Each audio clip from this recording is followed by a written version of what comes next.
అనుదినమన్న శ్రోతలకు మన ప్రభువును రక్షకుడై ఉన్న యేసుక్రీస్తు యొక్క సరిసాటి లేని మహా గొప్ప పరిశుద్ధమైన నామమునందు శుభములు. నేడు 2026 సంవత్సరము జనవరి మాసము 15వ తారీఖు గురువారం నాటి ధ్యానాంశము మండుచుండు హృదయము. 39 కీర్తన 3వ వచనమునందు నా గుండె నాలో మండుచుండెను, నేను ధ్యానించుచుండగా మంట పుట్టెను. అప్పుడు నేను ఈ మాట నోరారా విజ్ఞాపన చేసి తిని. ధ్యానించు జీవితమే హృదయమునందు అగ్నియు మంటయు తీసుకుని వచ్చుచున్నది.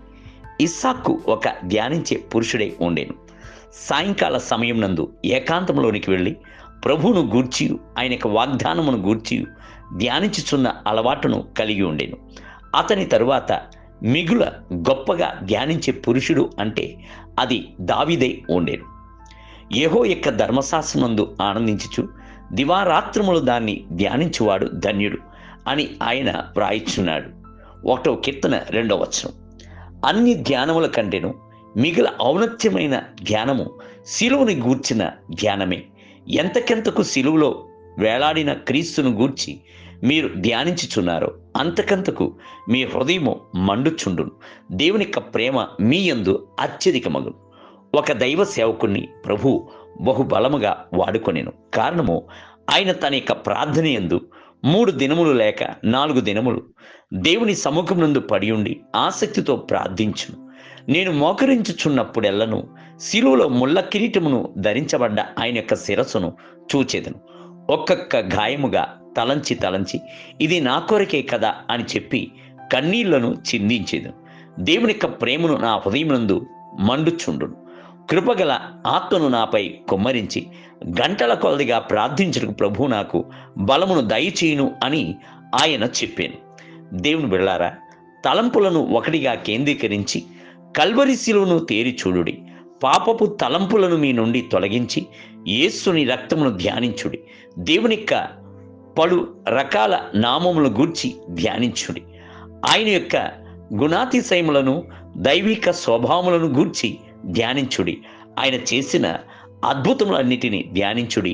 ఆయన మాట్లాడిన శక్తిగల మాటలను వాగ్దానములను ధ్యానించుడి. కీర్తనకారుడు చెప్పుచున్నాడు, ఆయనను గూర్చిన నా ధ్యానము ఆయనకు ఇంపుగా ఉండునుగాక, నేను యెహోవా యందు సంతోషించెదను. 104వ కీర్తన 34వ వచనం.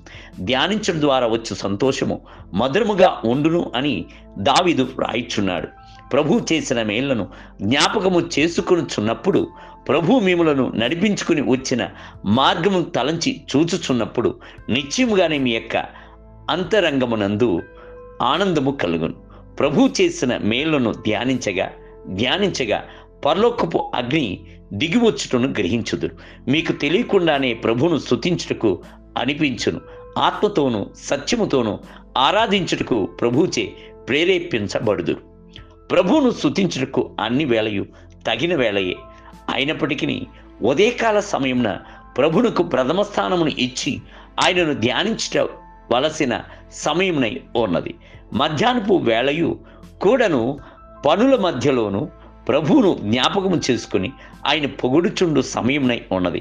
సాయంకాల సమయము కూడాను నిమ్మలమైన ఒక స్థలమును వెతుక్కుంటూ వెళ్ళి ప్రభు యొక్క ప్రేమను తలంచి చూచుటకు బహు చక్కటి సమయమునై ఉన్నది. రాత్రి సమయము కూడాను ఆయన ధ్యానించుటకు సరి అయినది. నేటి ధ్యానమునకై నా మంచము మీద నిన్ను జ్ఞాపకము చేసుకుని రాత్రి జాముల యందు నిన్ను ధ్యానించుచున్నప్పుడు 63వ కీర్తన 4వ వచనం. నేటి వేద పఠనము ఉదయము ఆదికాండము 36, 37 మరి 38 వచనములు. సాయంకాలం మత్తయి సువార్త 10వ అధ్యాయము 21 మొదలుకొని 42 వచనములు. ప్రభు మిమ్ములను దీవించునుగాక. ఆమేన్.